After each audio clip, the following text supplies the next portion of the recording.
Olá, povo e pova, tudo bem? Estamos aqui para mais uma aula. Hoje nós vamos falar especialmente sobre a dinâmica das massas de ar que atuam no território brasileiro, né? Mas sempre é importante resgatar alguns conteúdos antes, né? Lembrar que os ventos sempre sopram de alta para baixa pressão atmosférica. E no Brasil nós temos 5 massas de ar. Quando você procurar pela internet, no próprio material didático de vocês vão encontrar normalmente 2 mapas, teoricamente demonstrando 2 modelos de massas de ar atuantes no verão e no inverno. Aqui, nesse modelo que eu comecei e vou completar com vocês, eu vou fazer apenas um, e aí eu vou dando a dica, basicamente, do que acontece durante o ano, né, na dinâmica dessas massas de ar. Por isso, eu gostaria que você redobrasse especialmente a atenção para poder verificar, né, e, logicamente, acompanhar juntamente com o seu material didático. Tudo bem? Então, nós temos 5 massas de ar atuantes no Brasil durante o ano. Durante o verão, na teoria, nós temos, na verdade, 4 massas de ar. E no inverno, logicamente, a 5ª massa de ar. Eu vou mostrar tudo uma vez, como eu disse para vocês, e explicando principalmente a atuação do território brasileiro e as principais características. Então, nós temos aqui, primeiro, um breve contorno do território brasileiro, para dar uma situada, né? Basicamente, onde fica o território brasileiro. Eu iniciei com uma linha simbolizando aqui a linha do Equador, né? Então, a linha do Equador, a base de 0 grau. E fiz uma outra mais ao sul para representar o trópico de Capricórnio.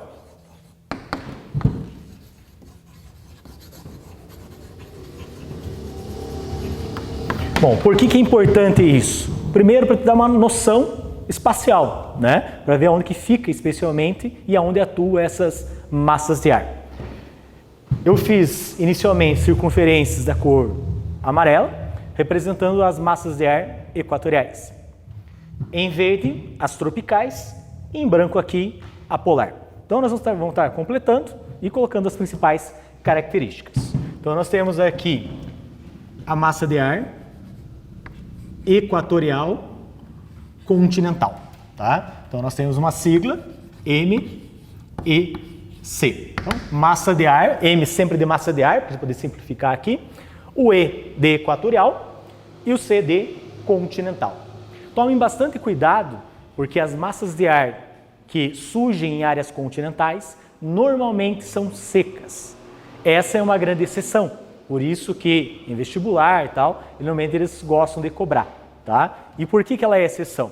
Essa massa de ar, ela surge no meio da floresta amazônica, uma área quente, uma área úmida, né, com grandes incidências raios solares, com grande quantidade de chuva, a grande umidade da floresta amazônica, riquíssima, né, repleta de rios, especialmente nessa área, e sem falar a própria vegetação, né, a famosa evapotranspiração, que é a transpiração dos vegetais, né? Então, essa grande quantidade de umidade que sobe nessa região acaba tendo muita umidade nessa área e não somente nessa área. Isso é importante destacar, né? Então, ela vai ser uma massa de ar com características que ela é quente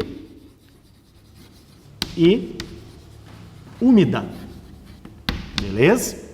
A atuação dela em boa parte do ano, ela acaba ficando mais restrita, basicamente, à região norte do território brasileiro. Mas como os ventos sempre sopram de alta pressão para baixa pressão, ao longo do ano, essas condições vão sofrendo algumas modificações. E ela pode tranquilamente avançar por todas as regiões brasileiras.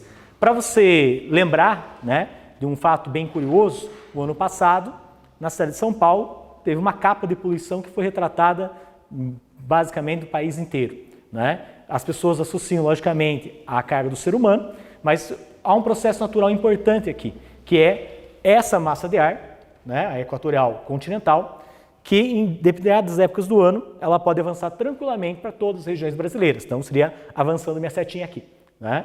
E aí nós chamamos isso, dessa umidade que sai da floresta amazônica, de rios voadores, né? Os cientistas popularizaram esse termo de rios voadores. É muita umidade. E essa umidade, de acordo com as formas de relevo existentes especialmente na América do Sul, acaba vindo especialmente para o Centro-Sul. E por que isso ocorre? Porque na área oeste, fora do território brasileiro, aqui na América do Sul, nós temos a Cordilheira dos Andes, uma área extremamente alta, que vai barrar, vai bloquear, né, a passagem dessa massa de ar. Então, qual que vai ser o caminho dela? Basicamente, avançar especialmente sobre o território brasileiro. Então, não esqueçam desse detalhe, que essa massa de ar, ela é quente, ela é úmida, né? Mesmo surgindo na região norte do Brasil, ela tranquilamente atua em todo o território brasileiro, beleza? Então, a primeira massa de ar que nós temos. Do outro lado, surgindo na base do Oceano Atlântico,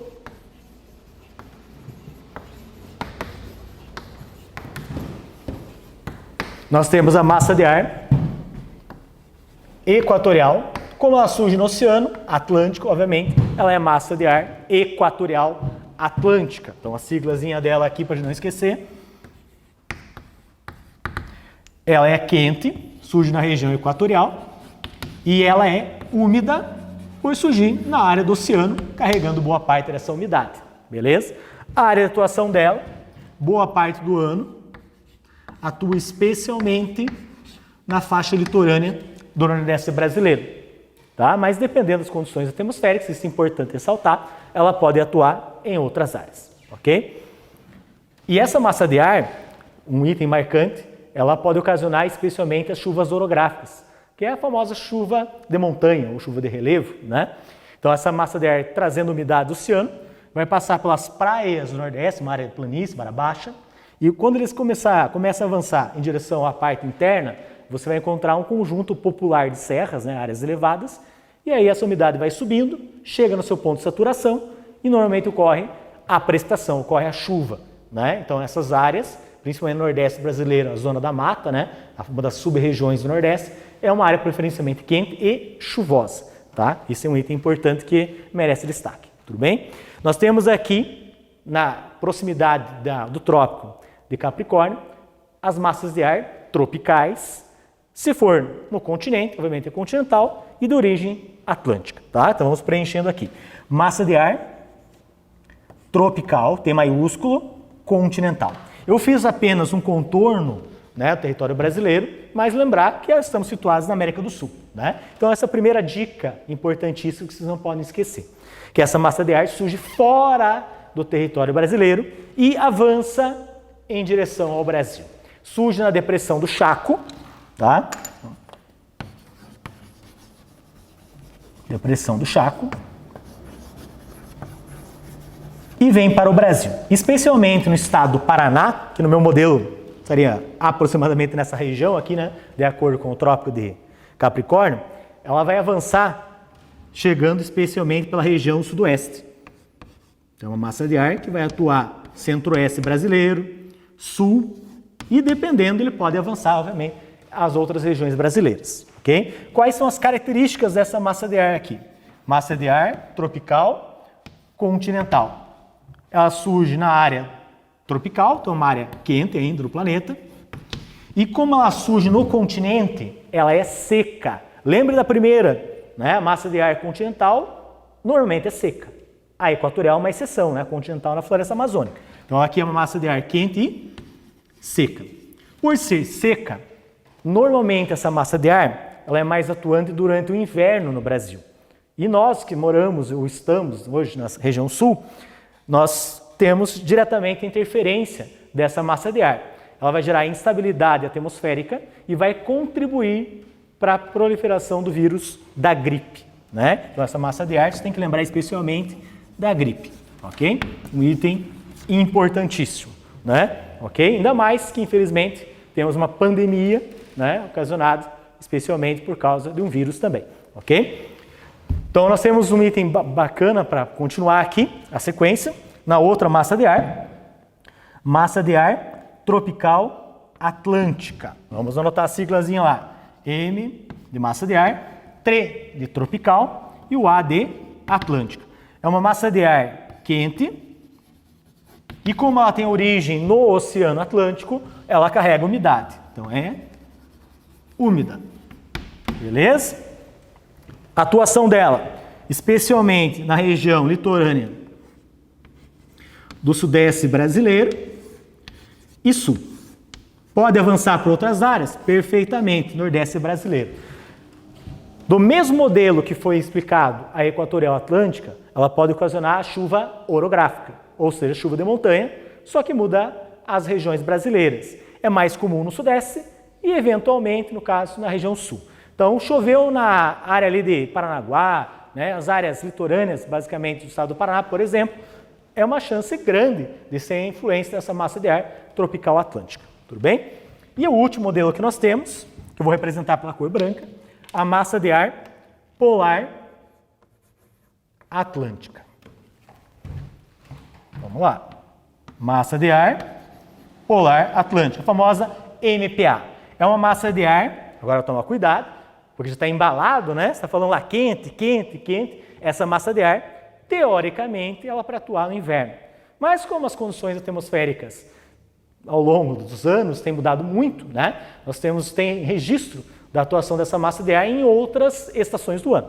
Mas ela é mais concentrada, vamos dizer assim, especialmente na época de inverno, ok? Então a massa de ar polar atlântica, ela é fria, surge nas regiões das proximidades da área polar, né, área fria, e como ela passa pelo Oceano Atlântico, ela carrega também a umidade, beleza? Fiquem bastante atentos, especialmente à atuação dessa massa de ar e uma característica marcante dela.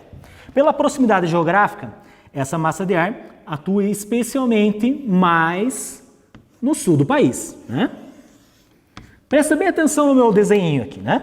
Reparem que eu estou fazendo inicialmente uma bifurcação, né? Estou separando. Por quê? É um rascunho do território brasileiro, mas você não pode esquecer o restante do território brasileiro, as características, né? De acordo com a forma de relevo, essa área leste, especialmente do sul do país, é uma área mais alta, mais elevada. Então ele vai bifurcar, ele vai dividir. Boa parte dessa massa de ar pode vir em direção à área litorânea ou atuar especialmente na área oeste dessa região. Tá? E devido à forma de relevo predominante do país, essa massa de ar ela pode ser fortemente impulsionada e, por incrível que pareça, ela pode chegar até o sul da floresta amazônica. Como é que isso ocorre, né? Como é que isso é possível? Essa é a grande pergunta, né? Como é que pode? Viajar aí centenas de quilômetros? Então, essa massa de ar, ela vai passar pelo sul, porque é uma área de depressão, uma área baixa, uma área de calha de rios, especialmente do Rio Paraná aqui. Nós temos na área do centro-oeste a área do Pantanal, que é a maior planície alagável do mundo, ou seja, uma área extremamente baixa.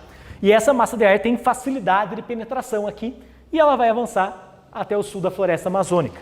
Se isso ocorrer, existe um fenômeno, né, um termo mais técnico, que se chama de friagem. Vou puxar aqui, ó, para vocês anotarem bem grande lá e não esquecerem.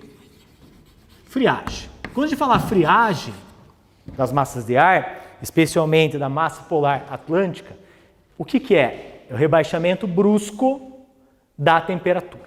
Tá? E o que seria, na prática, para entender, né?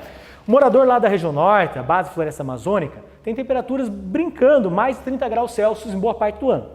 Quando há a atuação da massa de ar polar atlântica, a temperatura chega às vezes em torno de 14 graus Celsius. Para nós que estamos no sul aqui do Brasil, uma temperatura considerável agradável, talvez para muitos. Agora, lá na região norte, temperatura extremamente baixa, né? As pessoas vão literalmente tremer, buscar casacos que às vezes não possuem, né? Então vai mudar completamente o dia a dia dessa população, tudo bem? Espero ter transmitido o máximo de informações possível, né? Eu vou tentar trabalhar com aulas mais curtas, né? Assim espero que vocês possam me ver mais, né? Várias aulas, vários momentos, várias explicações. E gostaria de deixar um grande abraço para vocês, né? E deixar bem claro que estamos morrendo de saudades, né? Não é só vocês, né? Desse ambiente, de estar aqui no estúdio gravando e olhar esse ambiente vazio é complicado, né? Nós que estamos acostumados com muita gente durante todo o dia, né? Olhar, conversar, brincar, né? E assim por diante. Então saiba que todos, né? Sem exceção, estamos sentindo muita falta, né? Da nossa rotina, nosso dia a dia. É importante ficar e cuidar dos familiares, claro que é. Temos que fazer isso nesse momento, estamos priorizando isso aí, né? Saúde acima de tudo, mas, logicamente, sentimos falta de do nosso dia a dia, dos nossos amigos, dos nossos alunos, de todos, né? Fique com um grande abraço, tá bom?